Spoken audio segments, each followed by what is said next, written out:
Welcome back to the Strength and Speed Podcast. I'm your host, Strength and Speed owner and Conquer the Gauntlet Pro, Evan Preparis. I got two guests with me on the line. Well, actually, a guest and a co-host. Back for the second week in a row. I don't even know what's happening right now. I have Brenna Red Beast Calvert. So, Brenna, welcome back. Awesome. Thank you. I think we do this. I get a few in a row and then take off forever. And then we have another special guest. I'm going to introduce her first, and then we'll tell you who this episode is brought to you by. But before I read her bio, when we talk about the greatest of all time in obstacle course racing, our sport's still pretty new. So I don't think we can have too much of a serious conversation, but there's definitely names that are starting to rise to that level. And I think our guest is, if not the front runner, definitely right up there, right? So one of the best in the sport, we have Spartan Pro Nicole Mericle. Thank you. I'm excited to be here. Cool. So I'm going to run through your bio real quick, and you told me to gloss over it, but there's a lot of really good stuff in here, so I'm going to read most of it. So awesome. Nicole's a 5-time obstacle course racing world champion and the reigning Spartan world champion. Competitive background includes Division I cross country, track and field athlete at Rice University, where she held 2 school records, qualified for the 2008 Olympic trials in the 3,000-meter Steeple Chase. So Steeple Chase background, that's awesome.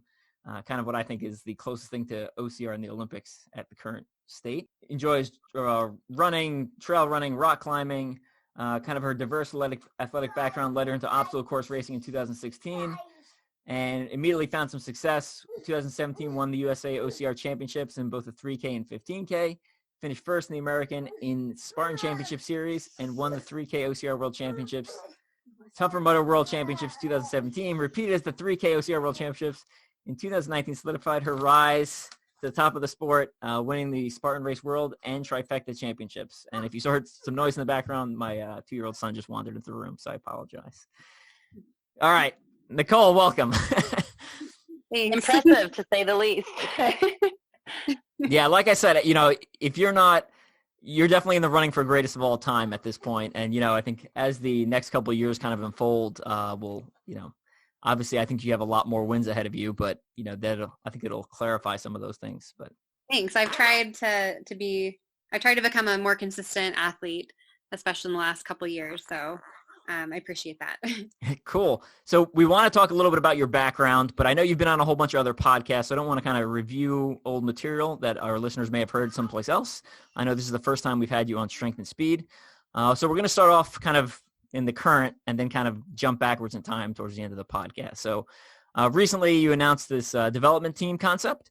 So can you just kind of tell us a little bit more about that and, where you're going with it and how it's playing out? Yeah. So I guess to try to be brief, the overall goal is to basically create more opportunity for women in obstacle course racing, and with the intent to elevate the competitive side of the sport. So I'd like to see more women on the elite starting line. I would love to see, sprint finishes. I'd love to see a lot of place changes from race to race, things that right now we see on the men's side and we just don't see quite that level on the women's side.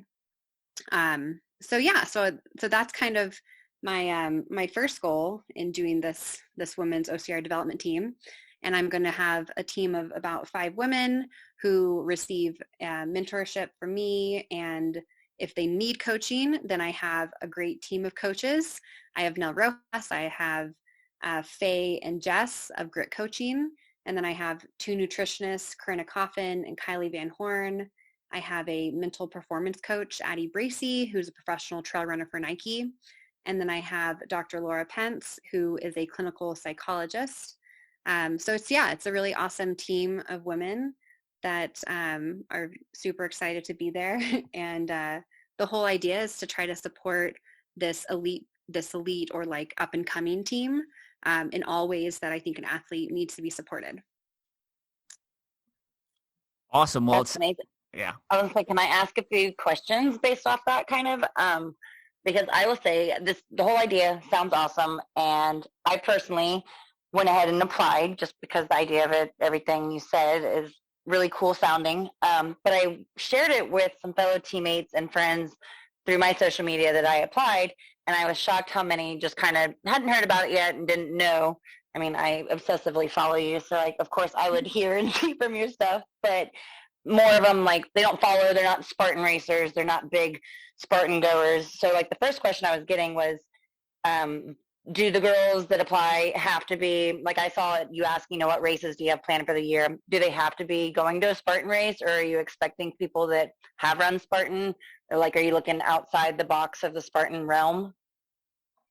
So I'm definitely looking outside of the Spartan realm. I'm looking outside of the sport even. So if there's athletes that have never done an obstacle course race and they're interested in coming into the sport, I'm definitely more than happy to take those applications and consider them, because that's where I came from. I wasn't someone who had some other fitness background, got into obstacle racing, and then like slowly progressed. I had, elite running background, got into rock climbing, and then came into the sport in a way that I was able to somewhat make an immediate impact. I had varying success early on. I would do really well one race, and then I would really struggle other ones. But yeah, I certainly am open to someone with my type of background, because I know that you can come in with already a developed running background and put the other pieces together. And then I also know from my experience as well, like coming into the sport, I initially was more drawn to the Savage races, the OCR-WC races, the ones that have a little less on the strength side and more technically hard obstacles that require more grip strength, more, dynamic movements, like climbing background type of obstacles. That's what I was initially more drawn to. And I would say that I only ended up going into the Spartan world more because that's where the competition was. That's where essentially the sponsorships were. And and I biggest prize money. It makes sense. Yeah. No, you got, no one's hating on that. Yeah. Well, and it makes sense. I mean, I've thought myself, like, I have fun going to the Savage races and all the ones that I do, but I've also thought, if I wanted to take that next step, or like if I wanted to be known and seen more as a top level, like I always felt like I had to go to a Spartan race to be noticed or something in that light. So I feel like what you're doing is going to help kind of open the excitement and spotlight for female athletes outside of Spartan, which is awesome. What about, I've seen like age, is there, I know you have a 18, I think you have to be 18 and older, right? Correct. But what about, like, is there a master's division or an old lady age limit or anything? Yeah, so I don't have an age limit. I would say that, yeah, anyone can apply for the elite team, but because there was such huge interest in the organization in general, and some people were, they came to me and they're like, I really don't think I fit this, but I want to be involved in it. I kind of saw this opportunity to hopefully help more women in the sport, because the overall goal is to get more women into the sport in general, introduce OCR to more people. So with that in mind, and knowing that the barriers for a lot of women on the elite side are similar to the barriers that women experience at all levels, I'm trying to also put together a community group. That's, for lack of a decided on name, I guess we can call it that right now. But basically, anyone like any age, anyone who doesn't live in North America, because I've also limited my elite group to like athletes in North America.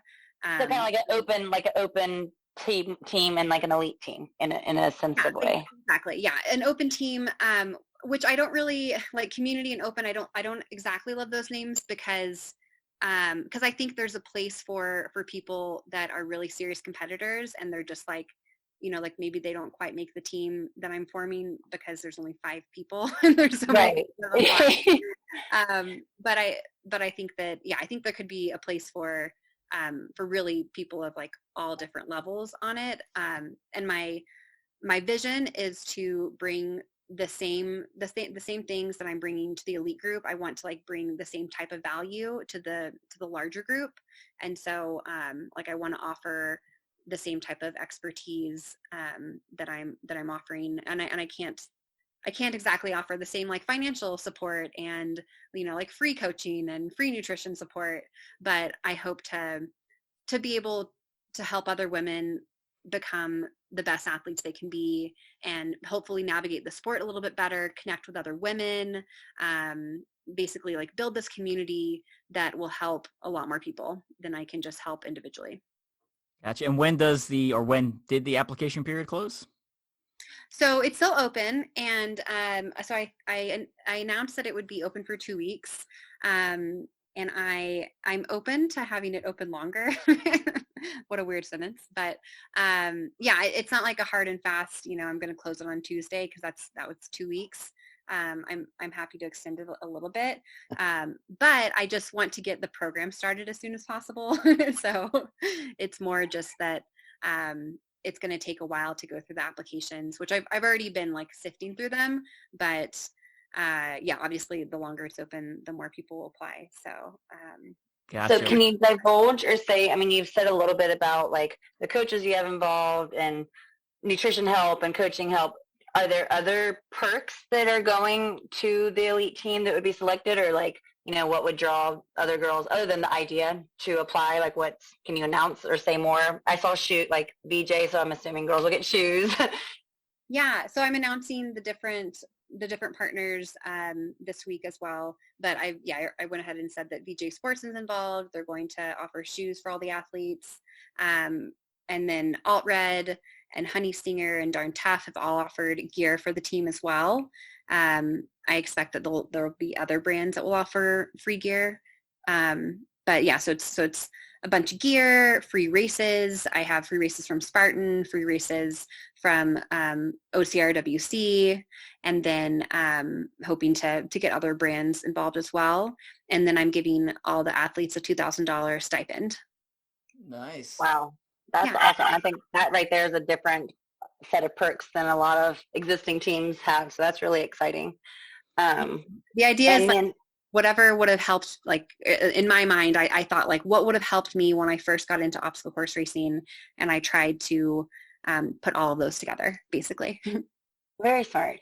And I kind of know this answer again because like I've been watching this unfold, but for those that haven't learned, you obviously didn't put this together overnight. Is this something that's been in the works for years, or 2020 not racing as much gave you some idle time to think? Or like how did this is this a quick thing you turned around? I'm just curious the background to it and what you've been up to with it. I was wanting to launch it last year, and basically in March, like February, March is when I had the idea. That's when I first put like, a document together outlining like what my vision was for the team. Started talking to some companies, was kind of like getting some momentum going, and then COVID happened. and it just seemed like a really poor time to do it. But honestly, like even getting to this point in the I don't know, COVID saga, it's maybe not exactly the ideal time to, with so many more races being up in the air still. But I figured that I've wanted to launch it for a long time now, and a lot of these things will benefit athletes right now too. Like, starting all of the coaching and the nutrition, even if there's not that many races at the start of this year, I think it will be exciting to see the progress from athletes, and then hopefully towards the end of the year there'll be more races. So yeah, it's been in the works for a bit. Gotcha. Very exciting. I love it. I've got a 6-year-old daughter, so obviously the benefit doesn't affect her right now, but the progress you're making now is going to affect people like my daughter, whether she races or not, right? It opens the door for other ladies growing up in the sport. So that's super cool. And then on top of that, a couple of years ago, I created a strength and speed development team, and I've been waiting for someone else in the sport to use that term, because like that's not like I didn't create that term, right? Like I stole that from another sport because I saw other sports doing it, and I've been waiting for someone in the obstacle course racing world to do something similar. And you were doing it similar and bringing a lot more perks, so I think that's just phenomenal. And yeah, super excited. and excited to see how it kind of plays out. And it looks like you have a stellar team supporting your brand. And I mean, those names you mentioned, that's like an all-star team of information and brands and clientele there. So it's going to be good. I'm excited.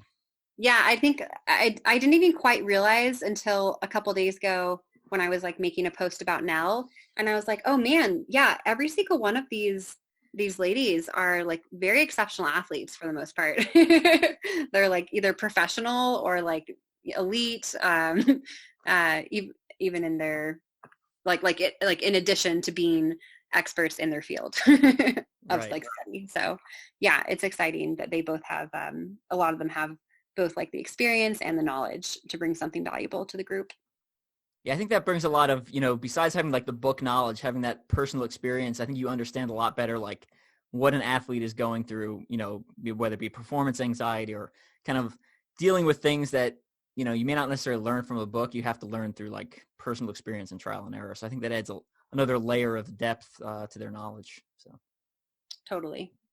Well, and I'm just excited. The mention of, not saying women have more mental issues with sport, but I feel like we share and might express the mental side to it for us. So like having mental coaching available and sharing that and letting girls know is something new, and I think needs to be focused on more, because I've been doing that, just trying to change, like building your athletic background, great, but walking up to the start line, the mental game that plays, but having coaching, and maybe that's why half these girls haven't even gotten into the sport, because of the nerves or something. So that right there is different and exciting. So I'm very intrigued by it.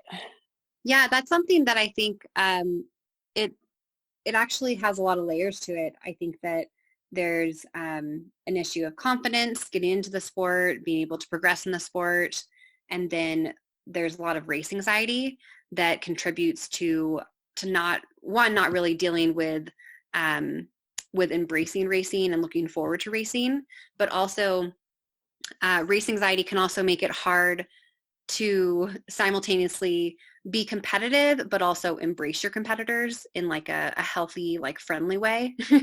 So I'm hoping that really, focusing on the mental side of things will help people to be able to kind of like to embrace both of those things, like embrace competition and embrace being like really fierce competitors, but then also embrace like fostering like community and like cheering for your competitors.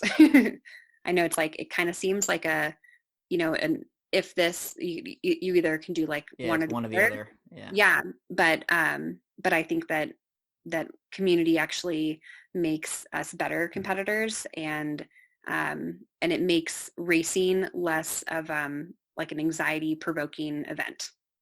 Yeah. Amen. I love it. That's what I just love, supporting women, but competing, and like we're gonna kick each other's butt and say it, but have fun, and then at the end of the finish line, hug and all is well, like, and congratulate and relive the moment. But there's still sport and competition. So this just sounds really exciting. So thank you for sharing all of the information and answering some of the questions that I've been receiving kind of about it. So I'm very excited to share the information. Totally. And sorry, I actually realized I forgot one huge aspect of it, just because I'm looking at this document right now and it's written in a different place. But one of the other things that is a part of this program is inside tracker blood testing, which is like knowing like what's going on inside in your body is such a major component for any athlete, but especially females. We deal with being anemic at a much higher rate than our male counterparts. And so, knowing what your iron levels are, your vitamin D, hormones, like those are really important things to know. And it can be as easy as like just taking an iron supplement that will raise your level of performance drastically. So really important to know that that's also in there. That is awesome. And see, listeners to Strength and Speed, we talk about this, I think it was on our last episode, right, Evan, with Ashley? And one of the top best athletes is talking about the same company. So it's like, we're not just biased. It does work. Inside Tracker is amazing, and she's offering it to the women. So that's very exciting to hear. Thank you. Yeah, we spend all this money for like racing and travel and all this stuff, and then you're essentially without Inside Tracker, you're playing guesswork about what's actually going on inside your body. I thought like, I just thought it was super cool to see like hard numbers of like, this is what all these different levels are, and being like, okay, well, here's what I'm doing that's working. Here's what I'm doing that's not working. Maybe I need to take more rest days, blah, blah, blah. So really cool company, and also great to see they're on board with this. So before we move on to some other stuff, any final thoughts for your development team that we missed? Anything you want to highlight? How do people apply? Oh yeah. Okay, so there's a link in my Instagram bio, and you can click that and apply. I have had several people that have had issues with it, and so I'm just telling people to send me a message on Instagram if you're not able to submit it, and maybe before you submit it, save all your answers in a different document just in case. Yeah, but that's awesome. Cool. Good idea, and we'll grab that link and slap it on the Strength to Speed Facebook page, and we'll throw it in the show notes down here too. And this will come out at the end of the week, so probably Thursday, Friday. So if you listening to it, apply as soon as possible, because like Nicole said, she was planning on shutting it down pretty soon. So just a heads up there. Yeah, I'll keep it open until this podcast is out, at least. Yeah. Cool. So let's jump into some of your other background, right? I mean, you're, as I said in your intro, right, phenomenal athlete, background in Steeple Chase.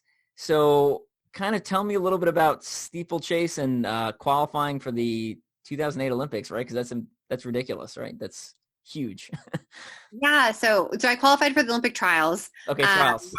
Yeah. And so the joke is that I have attention problems. And so my coach put me in the Steeple Chase so that I would have something to pay attention to every 40 meters.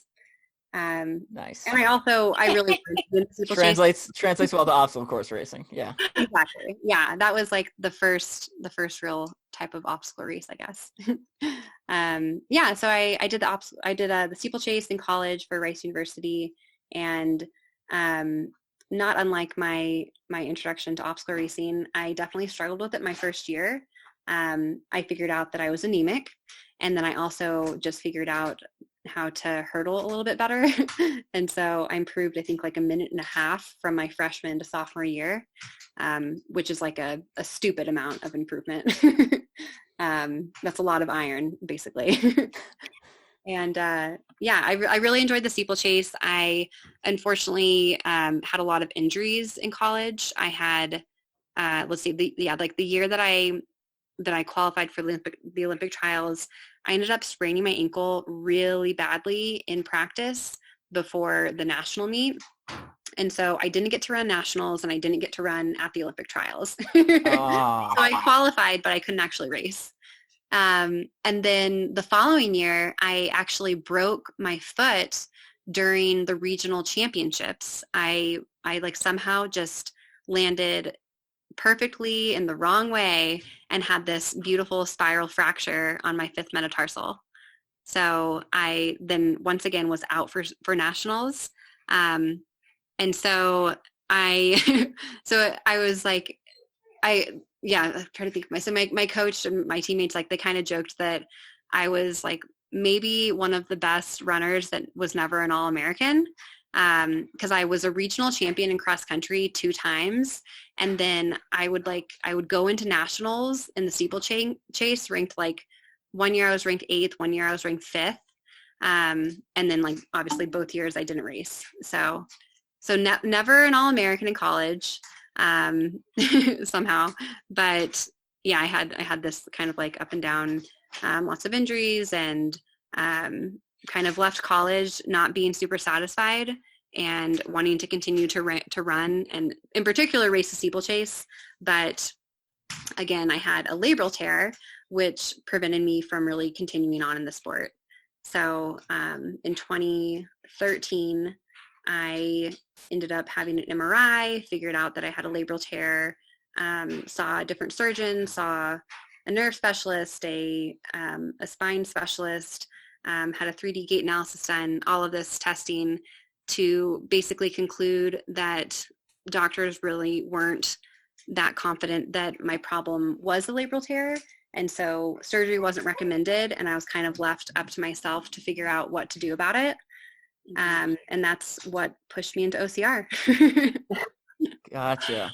Well, I think you made up for not being an All-American with 5 world championships in obstacle course racing. So I wouldn't worry about that too much. Now, for an average week in training for steeplechase, like a 3,000 meter steeplechase, take me through like what an average week looks like compared to what an average week looks like now training for obstacle course racing. Like we're talking, types of workouts, mileages, stuff like that. Yeah. Let's see. In college, I ran a bit more. So I probably ran consistently like 60 to 70 mile weeks. And I did 2 workouts and a long run. Maybe 3 workouts sometimes. And I didn't really do any strength. That just like wasn't really something we focused on in my program. So yeah, it was like mainly focused on running. One of the workouts in the week would have been like steeple specific. And then we did like a little bit of core work on our own, but nothing that would like, I didn't really have that much guidance in like the strength department in college. And so then comparing that to now, I run like 40 to 50 miles a week. Typically that's all in 5 days. So I take 2 days off a week. I only have one like hard workout a week. And then during my long run, I'll sometimes have like a short tempo added, but that's not consistently. And the reason behind all of that is because I do a lot of rock climbing outside of my running, and I do 2 to 3 days of strength as well. And so it just amounts to a lot more stress than I did in college. And I'm just kind of a fragile runner. So I found that keeping my miles low is the best way for me to stay consistent and to perform well. Awesome. So can I ask like an insider? I don't know if this is too much what you want to share. I mean, I see you on Facebook or social media, but you live in like a compound or you're training? Seems so fun. I don't know, like, is Rebecca visiting? Do y'all all live in Colorado, or what is happening? Yeah. So I live up at a house in Boulder. So Andy Wacker is the one that owns the house, and he is a professional runner for Solomon now, actually. He just signed with them. I don't know if that's even been announced. So he's a professional trail runner. He's one of like, he's like the best short distance trail runner in the nation. And then his wife Carly is a like a 1,500 meter runner, very fast. And then we have Becca, who kind of like comes and goes. Like she'll be here for a month, and then she'll like go back to Boston for a month. And she's here right now, which is great. And then, yeah, it's a house of how many rooms do we have? There's like 4 rooms besides Andy and Carly's. And so, there's been a surprising amount of athletes that have come in and gone from that house. There's been a lot of talented runners, basically. That's what I was saying. And then you got Benji, and then, I mean, that's what you live. Because again, I saw Ryan, who you were running down the road. Colorado's an awesome area. I feel like every time you're working out, you pick up like a new friend down the road that everybody knows. Well, Boulder is just kind of a really special place that has this like crazy amount of athletes. I mean, if you go to like the rock climbing gym, there's tons of professional rock climbers there. And then it's like a hub for cycling, for triathletes, for trail and road runners and track runners. Yeah, there's just like endurance sports in general. There's so many professional athletes here that, yeah, it's like you're not going to be special here, basically. Like I'm not an exceptional athlete in Boulder. Don't know about that, but okay. Awesome. One more question on steeplechase before we switch to some other topics. So, we like to pull lessons from other sports because obstacle course racing is new, right? But fitness is old, right? So most of the problems we have in obstacle course racing have already been solved by other sports. So if you could take, one thing you learned from your steeplechase running career and apply it to obstacle course racing, what would it be? Ooh, one thing. Or, maybe not one thing, but a pretty good lesson learned from steeplechase that applies to obstacle course racing. So one thing that's really unique about the steeple is that, like basically you take the steeplechase, the 800 meter, and like the marathon. And in terms of track and road running, those are the races that can change the most in the last part of the race. The 800, you have people that like lock up in the last 100 meters. The marathon, you have people that hit the wall.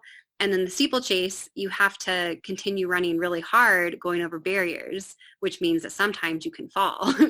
And so I think it probably taught me that you just like never know what can happen in a race. And that's very much like obstacle racing. Like you don't know, even if someone is like really far ahead, you don't know if they're going to fail something. And so you kind of like, you should never count yourself out, and you should always push hard until the very end of the race. I like it. Yeah, true. Very true. That's what I think what makes obstacle course racing so interesting is, especially on stuff like OCRWC, someone could be one obstacle from the finish line and get stuck, and then theoretically, you could pass them right at the end. So. Yep, that's happened to me before. Ooh. Did not know that. Sorry. Pouring salt in the wound. I'm sorry about that. Yeah. No, it's okay. It's okay. Cool. So one more steeplechase question, and then we'll move on to some other topics. Why do you think there's not more crossover coming from steeplechase or, collegiate runners into OCR? So I think that's something that we've definitely seen before. And I guess I'm speaking just to the women's side right now, but it also is applicable to the men's side. So I remember like when I first started in obstacle racing, I showed up to a race, and there's this like big runner name that was there, she was a really good steeplechaser. And I was terrified. I was like, oh my gosh, like, okay, this girl's definitely going to beat me. And it was a battle frog, and it was like 2 5-mile laps.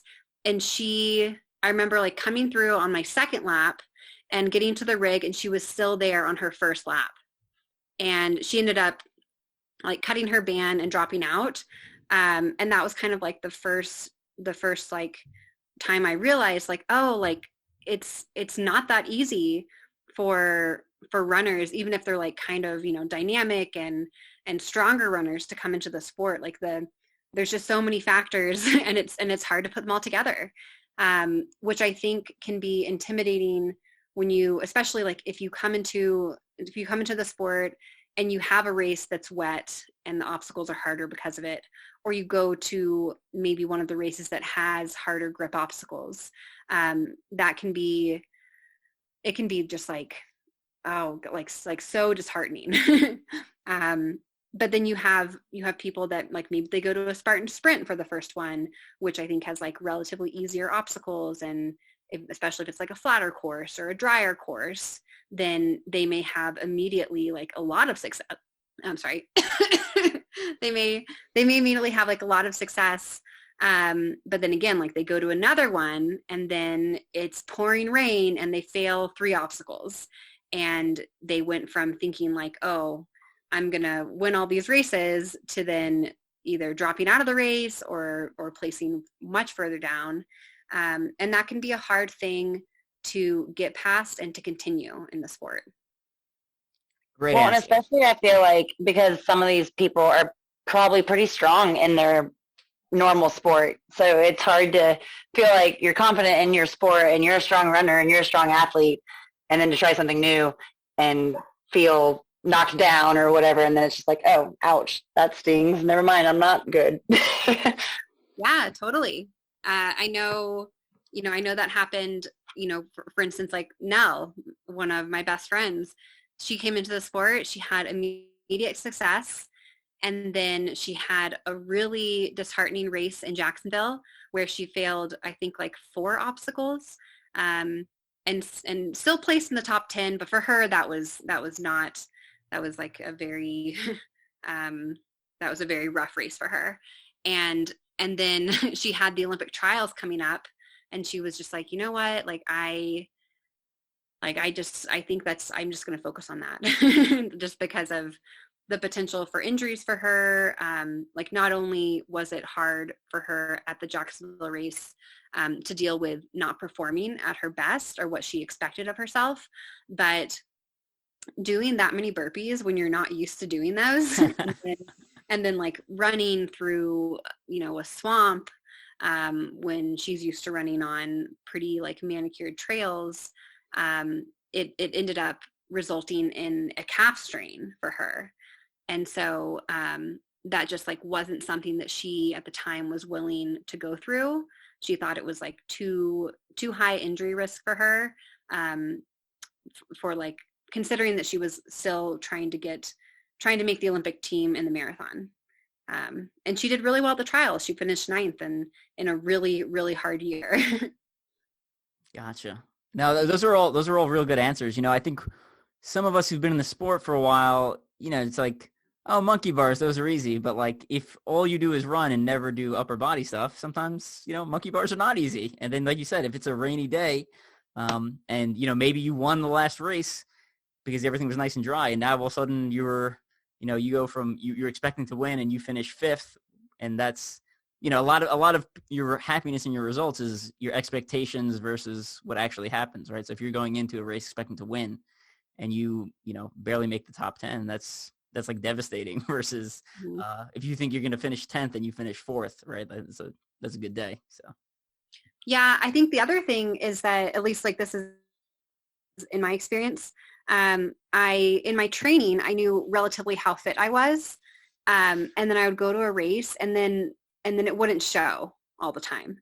And that was something that I just had never experienced before. Like typically as a runner, if you're hitting certain times in practice, you can pretty well predict how your races are going to go. And if that doesn't line up, then it's like, okay, you get blood work taken, and then maybe you work with like a mental performance coach. But there's not that many things that you can point to and say like, this is the problem. Whereas in obstacle racing, you can be really fit. You can be really fit in running. You can even be really fit in strength and in like obstacle proficiency or like grip strength as well. And you can go to a race and you can still have like something wrong with your blood work or something wrong with like your mental game. But then you can also have something happen where, you just like don't use really good race tactics, or you don't pick the right or the optimal lane in an obstacle.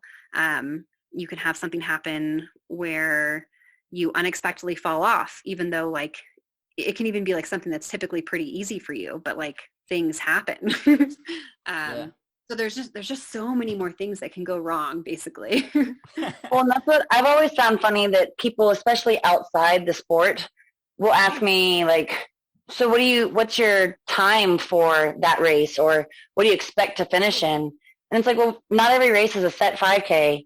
With, again, no race is the same. So like going into and training, like you said, your training lines up one way, but you don't know the set distance. You don't know the exact number of obstacles, or it says 20 obstacles, but then there's like a creek and mud. I mean, you're like, oh, I'm going to run it in a 7-minute pace.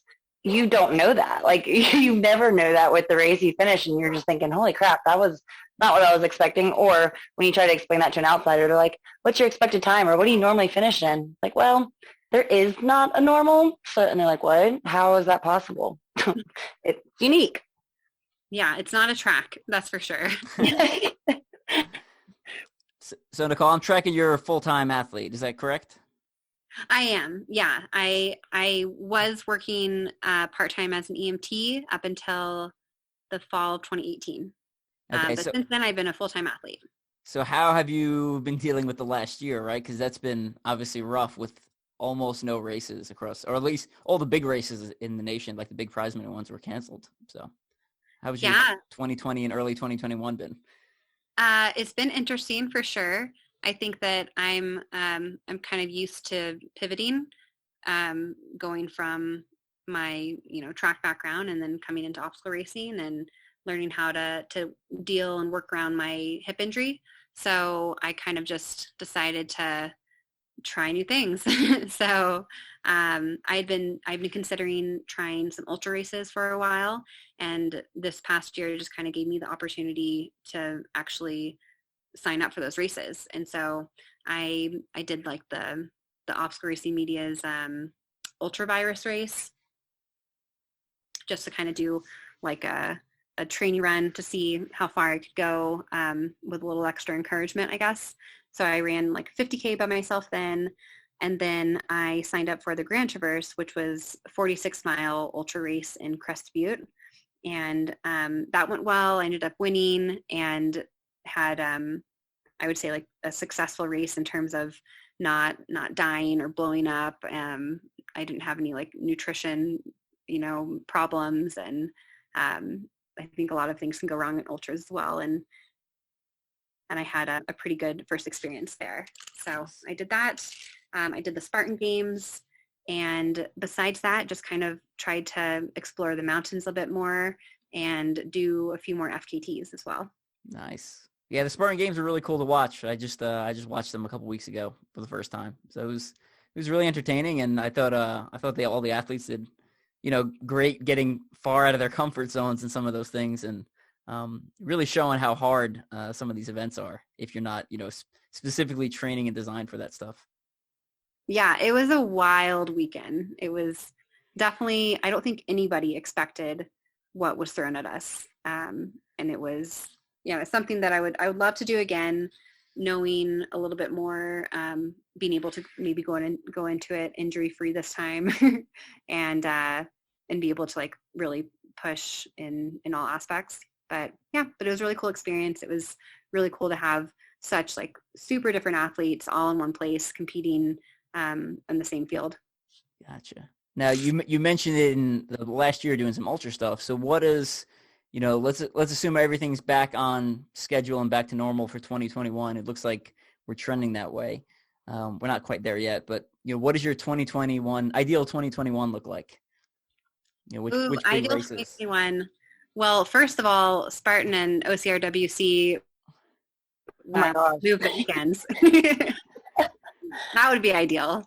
Have you decided on that? Or, because I saw Lindsay announce basically where they're headed. Have you decided? I love obstacle course, or I love OCRWC, just because it's like my favorite mix of obstacles. It's has like some really great memories. I would say that's the first time I had like a breakout race was there. I have some memories with you there. Yeah, me too. So I was like, I really can't imagine skipping that race. And I'm so sad because I feel like, not feelings towards Spartan or any brand, but to have a true champion, like, I don't want it, we don't want it watered down. I want to see the best of the best all together competing, not like people are deciding, because so-and-so is going there, I'm going to go over here and take this one. Like, that would just be a bummer. Yeah. And hopefully all the athletes, I think maybe all like have the same idea that everybody's going to go to the same one, and it might suck for one, but like everybody should go to the same one together. Yeah. So the other thing is that there's actually the possibility, and I don't know this from like doing the research into the flights yet, but if you look at it, Friday is a 3K, Saturday is a 15K. So Saturday morning is when the elites will run. And then Sunday, at least that's presumed to be when the Spartan Race North American Championships are in Tahoe. So it's possible one may be able to race the 15K Saturday morning, scoot over and get on a flight to Reno, and then get into Tahoe in time to race Sunday morning. So gotcha. And that'd be crazy. But then again, that'd be crazy, but doable. But then also takes away the experience. The whole experience. For the final end of the year and championships, usually at OCRWC, a lot of you top athletes get to kind of let loose for a minute and have fun at the end of the weekend. And that's what that whole experience, in my eyes, has been. So we shall see. But yeah, anyways, I interrupted. Yeah. What else do you have planned for the year? Oh yeah. Yeah, I could totally talk about that for a while, but so generally speaking, my focus will be obstacle racing for 2021. I would also love to get out and do some sky running races. I plan to go to Broken Arrow, which is funny enough, it's the weekend after the whole OCRWC Spartan North American Champs race. So I think I'll be very tired, but but Broken Arrow is one of the trail races in the States that I really love. So I'll be doing that. And then I also really want to do the mountain running championships in August.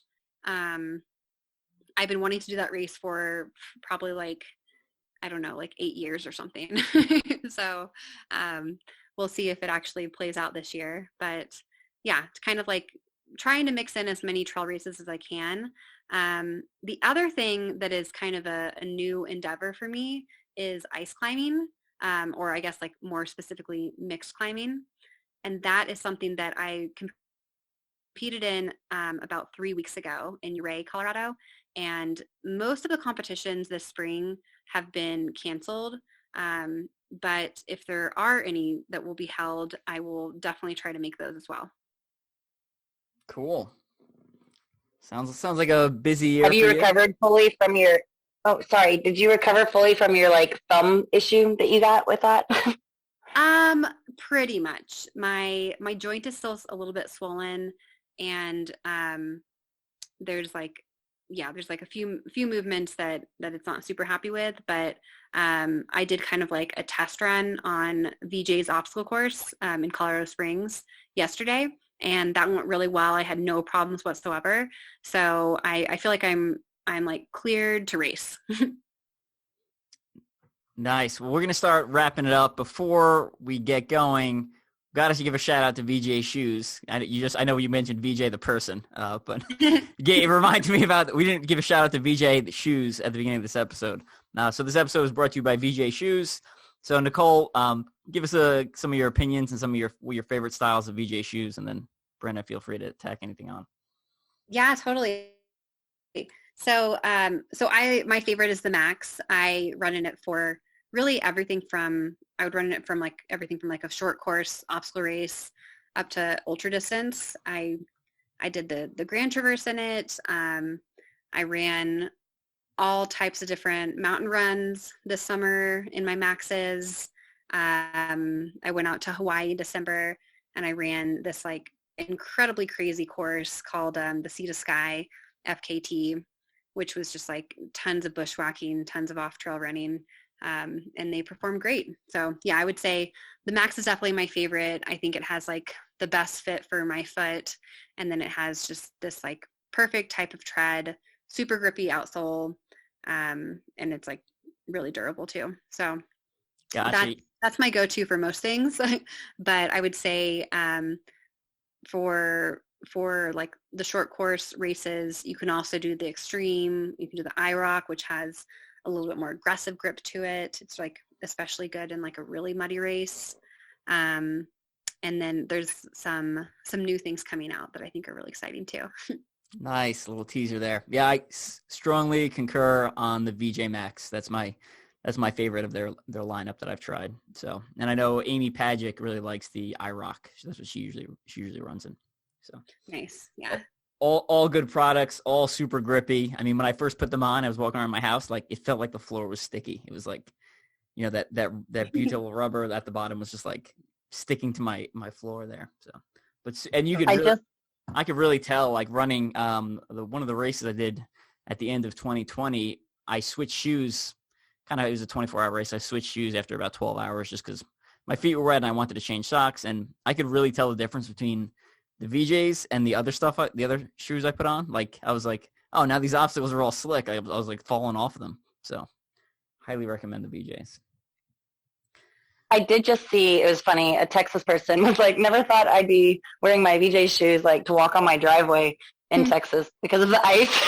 So I'm not knocking, sorry, Texas people, I know that's a bummer right now, but hey, pro to the shoes. Yeah, there's also a winter-specific running shoe that they have called the Xero, I guess. And they actually have like little spikes in them. So Yeah, they have the carbides. Yeah, they have the carbide studs at the bottom. So for most I know for like most OCRs, they're not allowed. But if you run any of the winter OCRs, kind of the smaller brands, usually they are allowed. I know Scott Wierzecki from the Conquer the Gauntlet team just picked up a pair about a month ago. So also another good option if you're going to be doing some snow or wintertime running, or if you're in Texas, apparently. All right, we're going to start wrapping things up. Before we go, we like to ask people, tell us something people would be surprised to know about you. So we're going to start off with our guest, Nicole. So feel free to fill us in on something. Oh, okay. Brenna, do you know which one I should tell? No, I mean, we like the embarrassing and juicy, but it's really up to you. So. Okay, well, this is embarrassing and juicy, I will say. So I was a bit of a heartbreaker in college, and the men's cross country coach, apparently he said that I owe him 2 scholarships because of my I don't know, my relationships with the men on the team. So like as in you like messed up athletes? Apparently. That's well, and to go along with that, so my coach, which was like the women's coach was different than the men's coach. My coach had a rule. I wouldn't say that we necessarily like stuck to this rule, but he said that at the beginning of the season we had to like make sure our relationship status was all tied up. So we either had to like, if we were going to be single for the season, we're going to be single, or if we were going to be in a relationship for the season, we're going to be in a relationship. he wanted stability. Yeah, it makes sense. Stability. You want a nice constant. You don't need wild fluctuations in emotional states. I mean, it makes sense, but like good luck with that. Oh yeah, college students. Yeah, that's not really a reasonable request. All right, well, so I'll chime in. I don't have mine, not so much on like the heartbreak, but it works for our guest, and it's not well known. I don't know why anybody would know it, but Nicole and I have a cool connection that goes back before OCR on like several levels. We are both from and have family still in the Woodlands, Texas, and Nicole is nicely a few years younger than me, but she graduated from and went to a private school, John Cooper School in the Woodlands. My sister graduated from there. I went there from kindergarten to like 2nd grade. Small world connection, like had no idea. And my sister sent me a picture one day of an alumni magazine that she received from Cooper. And it's got this badass athlete on, I think it was like tip of the spear looking battle frog, whatever, the Spartan wall Olympus thing. I don't know. She's on the cover of the alumni magazine. And my sister's like, do you know who this person is? And at this point, I had already hung out with Nicole, become friends with her, and had some stories. So I was like, yes, I love her. She's awesome. And she was like, whoa, what a small world. And on top of it, Nicole randomly like surprised me. And of course, I was like, oh, gosh, more competition. Always Savage, Georgia draws Nicole because she's got family in like the Georgia, Atlanta area. And I was there visiting family too. So it's always funny. It's like, had no idea the sport's small, but like, weird, random outside world connection. The school thing was pretty crazy, I thought. Yep, spent 24 years in Texas.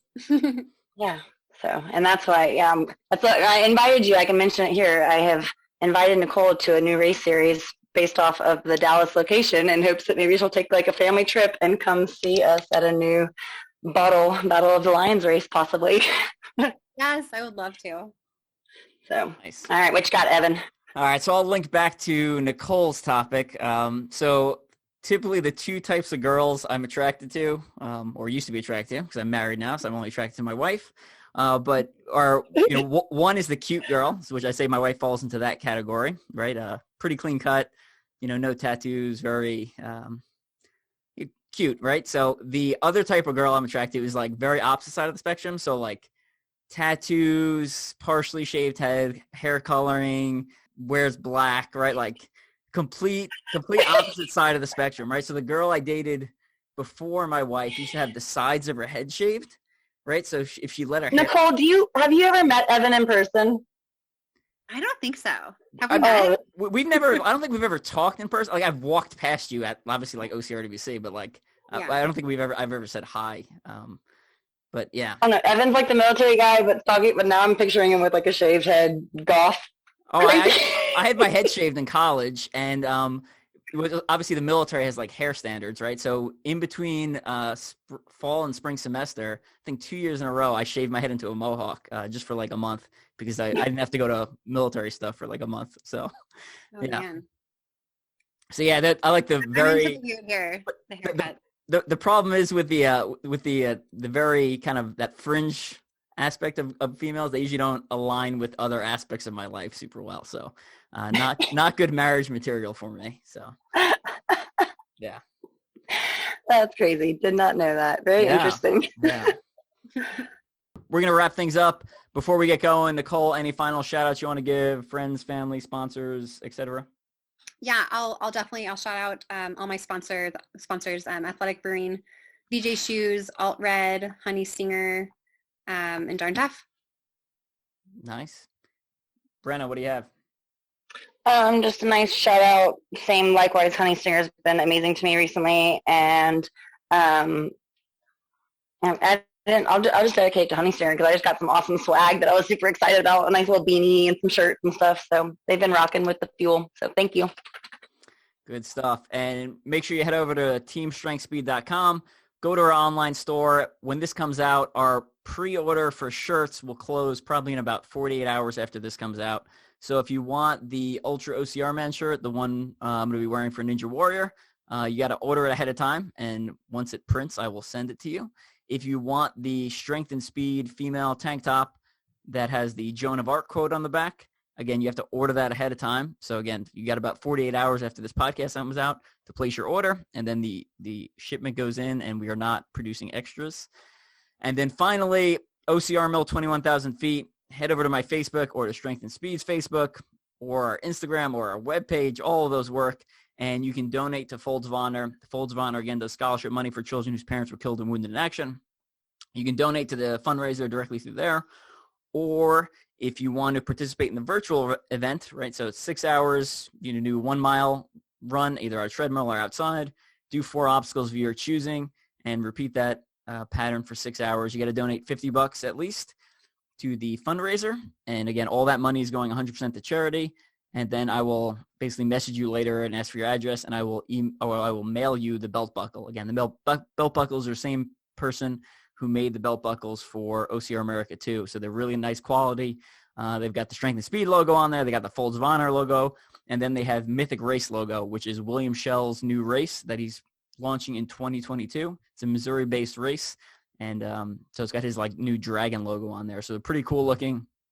They did a really good job with the belt buckles there. And it's going to be loosely competitive again. So, people will submit their distances they covered, and we'll rack and stack you, and we'll send you, first, second, third place, kind of gold, silver, bronze belt buckle in addition to the normal one you get. And again, all that money goes to Folds of Honor. And if you want to actually follow what's going on, that's the event date is March 7th, and I will be at Modus Ninja Gym in Kansas City, attached to a hypoxic generator, running at 21,000 feet, trying not to black out. It's going to be awesome. I'm going to try not to throw up on myself. I'm really excited for that.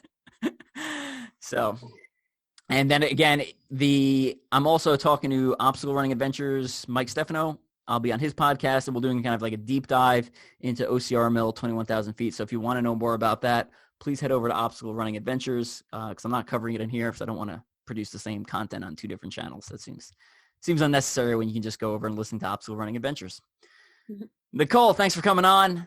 Thanks for listening to my long spiel at the end there. And great talking to you, and looking forward to hopefully seeing you later this year at some of the big events. Yeah, thank you so much. Definitely look forward to meeting you in person. All right. Sounds good. We'll catch you later. Bye guys.